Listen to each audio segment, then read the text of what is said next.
Hello, everyone. My name is Dana, and I overlooked this tape on my glasses. I'm waiting on some eyeglass frame to come through. Anyway, back to the point at hand.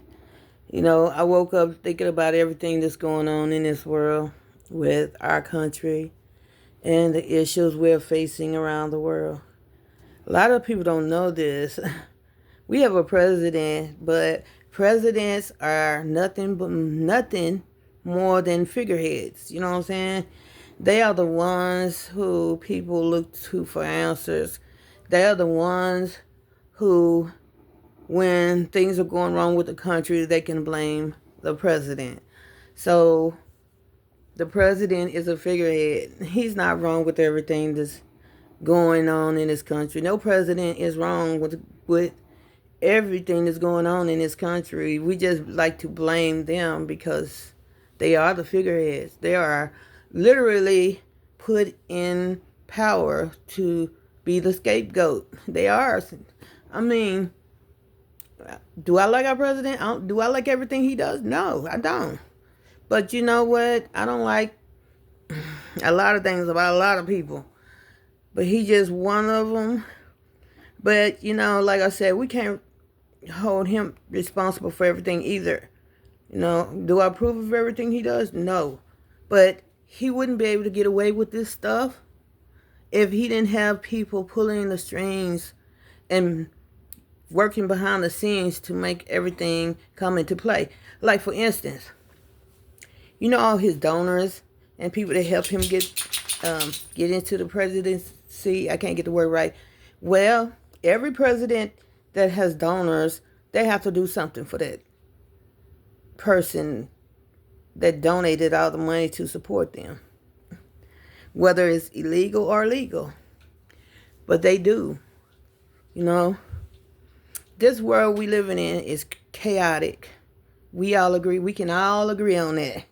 I don't care what country you're in. We know that we live in a broken world. But how do I say this? But behind everything that's gone wrong, and that is going wrong, there's a root cause behind everything. That includes sickness. There's a root cause for depression. There's a root cause for poverty. It's a root cause for diseases. I mean, there's a root cause for a lot of stuff. I'm just trying to think of an example off the top of my head. We keep looking for the answers in the wrong place.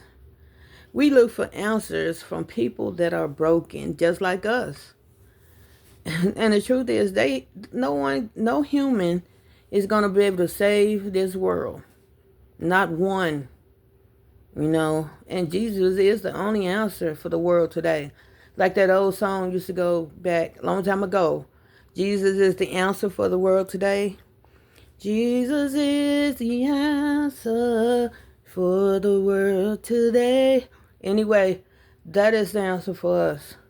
I was thinking about, long time ago, I was like trying to run away from people that was a bad influence on me or anything like that. Then I came to the conclusion that I was running from myself. Myself is a problem. We trying to find answers in other people when we're the problem. Sin is a problem.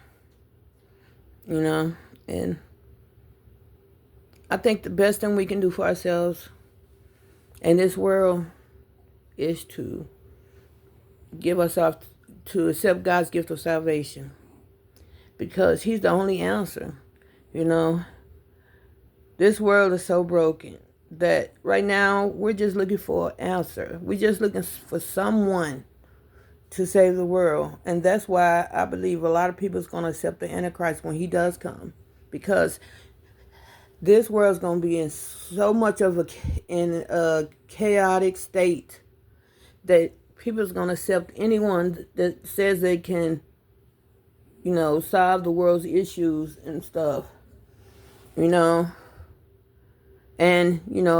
show false signs of security, saying, and different things that the Bible said that the Antichrist is going to do. He's going to make people think that he is the savior of the world, and that he can solve the problems of the world. And actually, he's going to show himself that he has done those things. And people are going to be like, oh, he solved the problems and we got peace for once. We have peace and everything's fixed. But then they're going to realize, like 3.5 years into that process, they're going to realize they made a horrible mistake. And this world is going to go, it's going to go into hell in a handbasket, as they say. I can't get it right, but then they're going to realize that a lot of people going to realize that man can't solve other men's problems. You know what I'm saying? And a lot of people going to give their life to Christ in the end. But who wants to go through all that hell to get saved when you could do it today? And that's the whole point of my message. Humans can't save us. So if you haven't accepted Jesus Christ as your Lord and personal Savior, I really strongly advise you to do it today. Because when God's judgment come up on this earth, it's going to be the worst time in human history. I mean, you know, a lot of people know about Revelation 13, where they say you ain't going to be able to buy, sell, or trade without having a mark of the beast. The beast system is already set into play right now. They can already monitor everything we spend, where we go, and everything else. So when the mark of the beast comes, it would be almost nearly impossible to hide. You know, and it's going to be horrible. You know, even though Christians are getting persecuted around the world, no persecution is going to be more worse than it will be during the tribulation. So, accept God's gift of salvation while you have a chance. Tomorrow may not be, it may be too late. You know, because tomorrow is not promised to anyone. Accept God's gift today while you have a chance. That's my plea. Tomorrow is not promised to anyone. And humans cannot solve their own problems. We cannot solve each other's problems because we're broken. We're broken people. So I just wanted to share that with you. Accept God's gift of salvation today. Tomorrow may be too late. And that's all I wanted to share. So anyway, I gotta go. Much love to all. Shalom. Peace out.